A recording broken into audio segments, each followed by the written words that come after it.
Hello দর্শক, আসসালামু আলাইকুম। কেমন আছেন সবাই? আশা করছি সবাই অনেক ভালো আছেন। আমিও আল্লাহর রহমতে অনেক ভালো আছি। আজ আবারও হাজির হয়ে গেলাম ছোট বড় সবার খুবই পছন্দের রেসিপি নিয়ে। আজকে আমি আপনাদের তৈরি করে দেখাবো নিরামিষ আলু পটলের কালিয়া। এটা ভাত, রুটি, পরোটা সব কিছুর সাথেই খাওয়া যায়।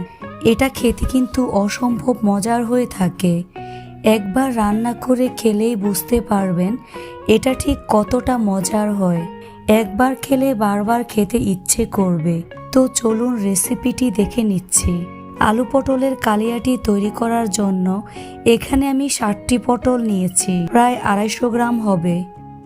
পটলের খোসা ঠিক এইভাবে ছাড়িয়ে নিয়েছি। তারপর মাঝখান থেকে 2 ভাগ করে কেটে নেব। দেখুন, একটি পটল কেটে 2 ভাগ করে নিয়েছি। এর সাথে লাগবে আলু। এখানে আমি 3টি মিডিয়াম সাইজের আলু নিয়েছি। এখানে আমি 3টি আলু নিয়ে ঠিক এইভাবে কেটে নিয়েছি। মোটামুটি পটলের মতো করে আলু কেটে নিতে হবে।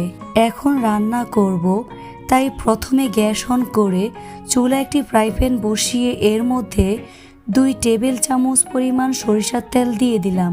তেল গরম হয়ে আসলে কেটে রাখা আলুগুলো দিয়ে দেব। আলুগুলোকে ব্রাউন কালার করে ভেজে নিতে হবে। এর মধ্যে দিয়ে দিচ্ছি সামান্য পরিমাণ হলুদের গুঁড়া, সামান্য পরিমাণে লবণ। এবার সবকিছু ভালো করে মিশিয়ে নেব। আলুগুলোকে ব্রাউন কালার হওয়া পর্যন্ত ভেজে নেব। আলুগুলোকে 3 থেকে 4 মিনিটের মতো ভেজে ব্রাউন কালার করে নিয়েছি। এখন আলুগুলোকে একটি পাত্রে তুলে নেব।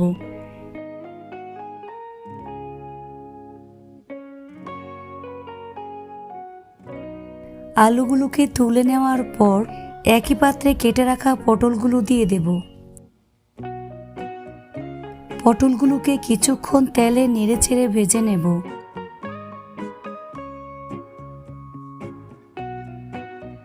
এবার ঢাকনা দিয়ে ঢেকে ভেজে নেব প্রায় 5 মিনিটের মতো। 5 মিনিট পর ঢাকনা উঠিয়ে নেব। এখন ঢাকনা ছাড়াই পটলগুলোকে উল্টে পাল্টে 2 পাশ ভেজে নেব।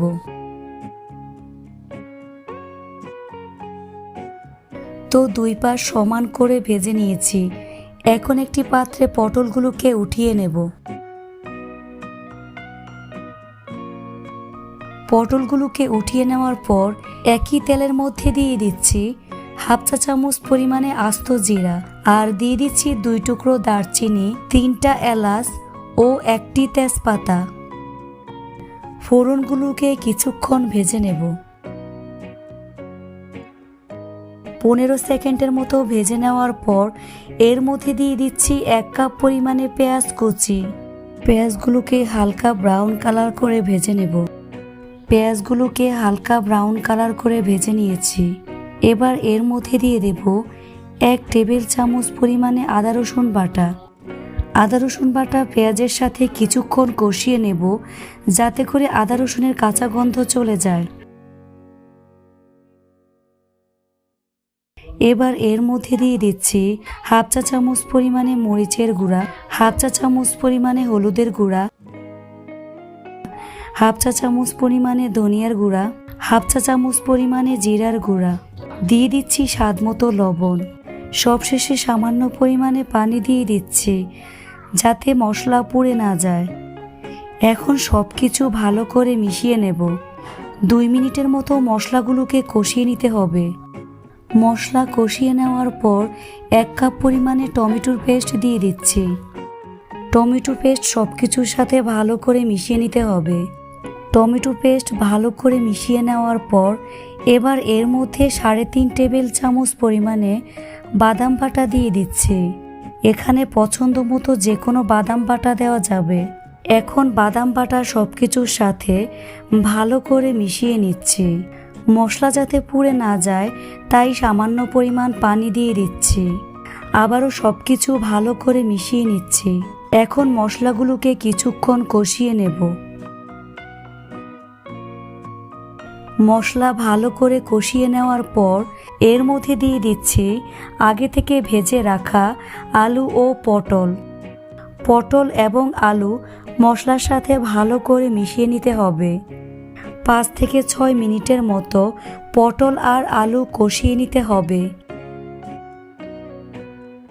5 থেকে 6 মিনিটের মতো কষিয়ে নেওয়ার পর এর মধ্যে হাফ কাপ পরিমাণে পানি দিয়ে দিচ্ছি। পানি সব কিছুর সাথে ভালো করে মিশিয়ে নেব। এবার ঢাকনা দিয়ে ঢেকে রেখে দেব প্রায় 5 থেকে 6 মিনিটের মতো। 6 মিনিট পর ঢাকনা খুলে একটু নেড়ে চেড়ে দিতে হবে। আবারও ঢাকনা দিয়ে ঢেকে রেখে দিতে হবে প্রায় 5 থেকে 6 মিনিটের মতো। 6 মিনিট পর ঢাকনা উঠিয়ে নিচ্ছি। আবার একটু নেড়ে চেড়ে মিশিয়ে নেব। 1 মিনিটের মতো নেড়ে চেড়ে কষিয়ে নিতে হবে। দেখুন পানি শুকিয়ে ঝোল মাখা মাখা হয়ে গিয়েছে, তেল উপরে ভেসে উঠেছে। এবার চুলা বন্ধ করে পরিবেশন করে দেখিয়ে দিচ্ছি।